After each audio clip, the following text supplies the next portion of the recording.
Okay, hello everyone. It's great to have you all on board. It's another time with tutor Ayo the enthusiastic tutor, and in today's tutorial, it happens to be our very first tutorial. All right, on the course ACC411 for the department. All right, for the Department of Accounting, 400 level first semester. And it's quite unfortunate that our first class won't really be a long one due to the issues with the service provider in scheduling the classes. So we're going to be talking about very quickly about the regulation of audit and assurance services. All right, audit and assurance what services. Before we talk about the regulation, let's talk about what it means by audit, and let's talk about what it means by assurance services. All right, before we now talk about the regulations. All right, according to the thumbnail, we have to talk about the regulations. But before we talk about the regulation, it's only proper that we talk about what it means by audit itself. Let's not assume we know what it means by audit. Let's talk about it, and then we can talk about the regulations. All right. So very quickly, when we say audit, or we refer to it as an audit, all right, we're simply talking about a systematic, independent examination of what we refer to as financial records, all right, or what we refer to as financial record. Now, that process that involves systematic, all right, a systematic, okay, very important, independent. That's what makes audit. It is independent, all right? No influence, all right? Nothing from anybody, all right? It is to be done independently, okay? So we're going to explain that properly now before we go into the details of things. Now, I think I need to adjust my camera a little bit. It's, okay. Oh, I think it's better this way. I think it's something we can. Now, a systematic, let's pay attention to that. A systematic, all right, independent examination. What exactly are you examining? All right, financial records. Simple, precise, and straightforward. Financial record, statements, and operations in order to verify what? You can now add all those attachments. But the purpose here is to independently examine. We talk about audit. And auditing or audit is being done by an auditor. All right? An auditor is the individual that does auditing, all right, or conduct an audit. And when we say audit or auditing, we are referring to that systematic independent examination of financial records. All right. In order to what? Why do you have to do this? In order to verify the numbers. You know, finance has to do with numbers. Verify these numbers if they are what they seem to be. All right. If they comply with the standard and freedom, all right, from material misstatements, just to verify how accurate these numbers are. And when this is being done, it is not to be influenced. The auditor must be allowed to do his job according to standards, all right, according to standards and requirements. Now, let's talk about assurance services. Assurance services is also more like auditing, all right? They are very similar.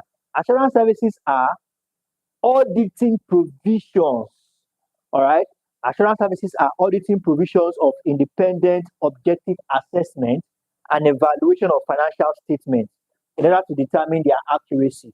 All right. So it is more like I said, they are brothers and sisters, assurance services and auditing. But let's take something on that. Assurance services are auditing. Assurance services are auditing. All right. They are auditing provisions of independent, okay, of independent, objective, not biased, objective, okay, assessment, objective assessment. All right, objective assessments,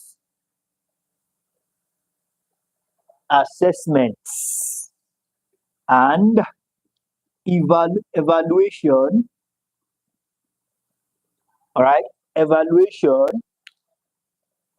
All right, evaluation of financial statements.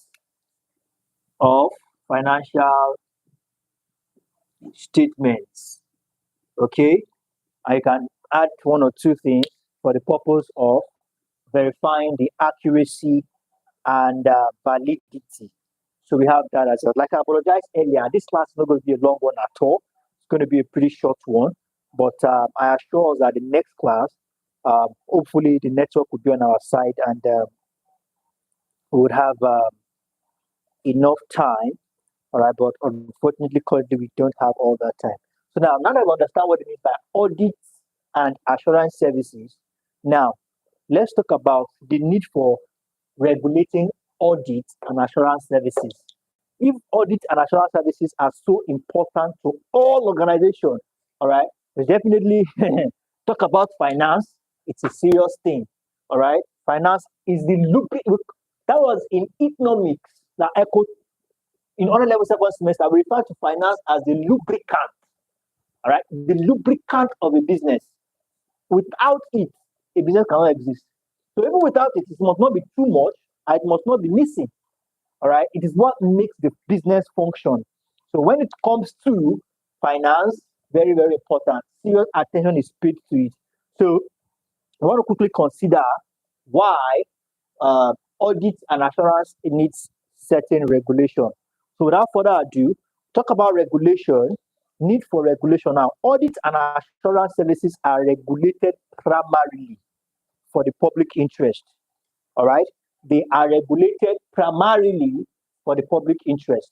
That is the number one reason, because the interest of the public is at heart. So definitely, these audit, don't forget that independent bodies, they must be, all right, they are regulated in order not for them not to cheat, all right, or do things that are not according to standard.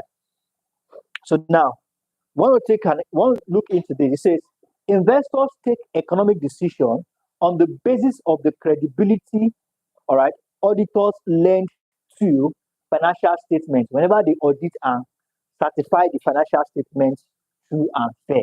All right. So these things are something. So these things are not new to us. They are things we have learned in.